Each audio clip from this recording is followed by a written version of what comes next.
Welcome to Tenor Tech, where I solve the problems you didn't even know you had. Start by determining whether eBay issued a Form 1099-K for the tax year. Historically, payment platforms issued Form 1099-K when gross payments exceeded 0, 000, and more than 200 transactions. Recent rule changes lower thresholds for some periods, so verify IRS guidance for your year.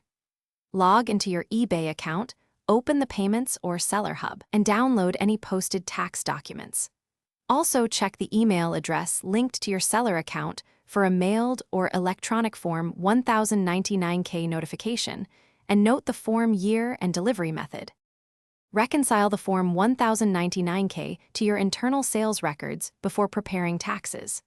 Compare the gross payment amounts on Form 1099-K to your sales ledger, fees, refunds, and third-party payouts to identify mismatches.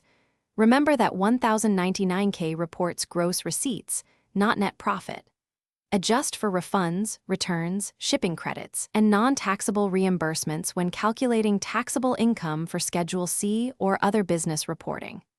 If you discover discrepancies, gather invoices, bank statements, PayPal or managed payout reports, and eBay transaction detail to document corrections and support your filed return.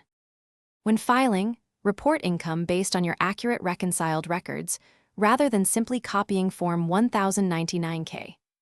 Report gross receipts per your records on Schedule C or the appropriate tax form, claim allowed business expenses, and calculate net profit or loss.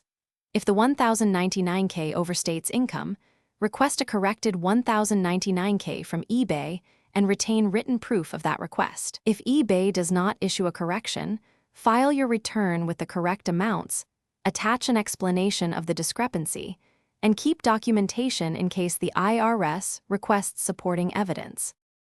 Thanks for watching. Subscribe to keep your life in tune.